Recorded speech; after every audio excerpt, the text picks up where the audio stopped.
Hi everyone, my name is Yen and today I'll be talking about traveling.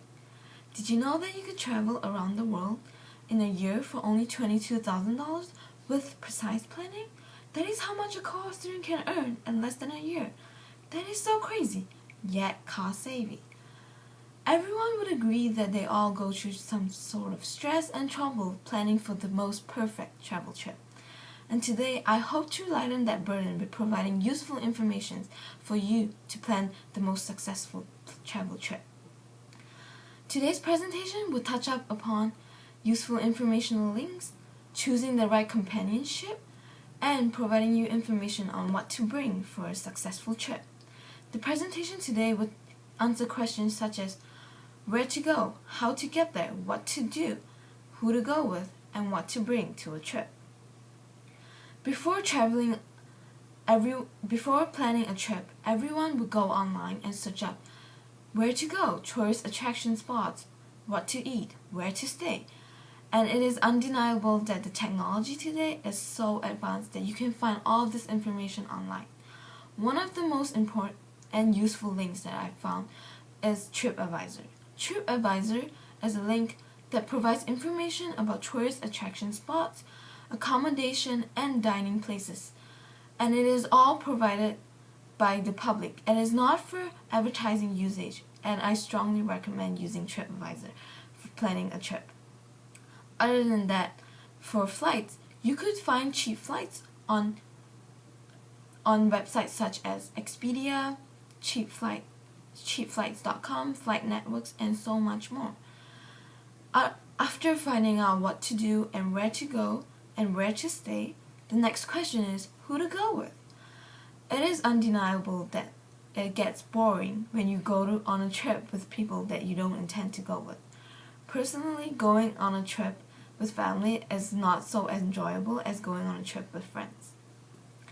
Depending on what the purpose of your trip is, choosing the right companionship is important, such as if you were going on a trip for shopping and parties, you would not want to go with your family. You would probably want to choose a friend to go with you. Or if you were to be going to a place to enjoy scenery and history, probably going with a family member or friends who are interested in history is highly recommended. So it all winds down to who do you know, how well do you know your friends, and what your purpose of your trip is. After deciding who to go with, the next question is what to bring to a trip. That is the most important question that most people ask when planning a trip. One of the essential stuff that I highly recommend bringing is travel documents and visas.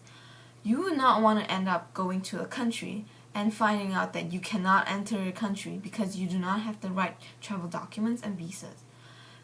You would also want to bring cash and enough sufficient bank cards or traveler's checks so that you can withdraw money when you're at the foreign country or place that you're visiting.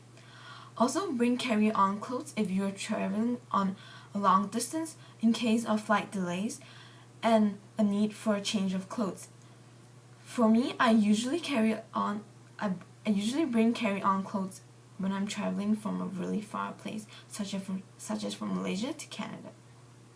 Also, it is important to bring adapters and chargers on your trip.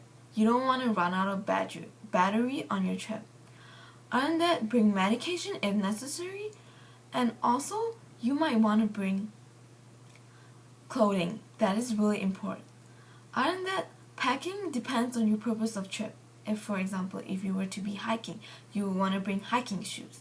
If you were going shopping, you would want to bring a good pair of walking shoes. So, after all of this, it is important to note that a successful planning trip consists of correct information, the right companionship, and the right things to bring on a trip. At some point in your life, regardless if it is after college or retirement, it is important to extend your trip outside of your country. In order to understand how the world works, it is important to see it for yourself. Thank you.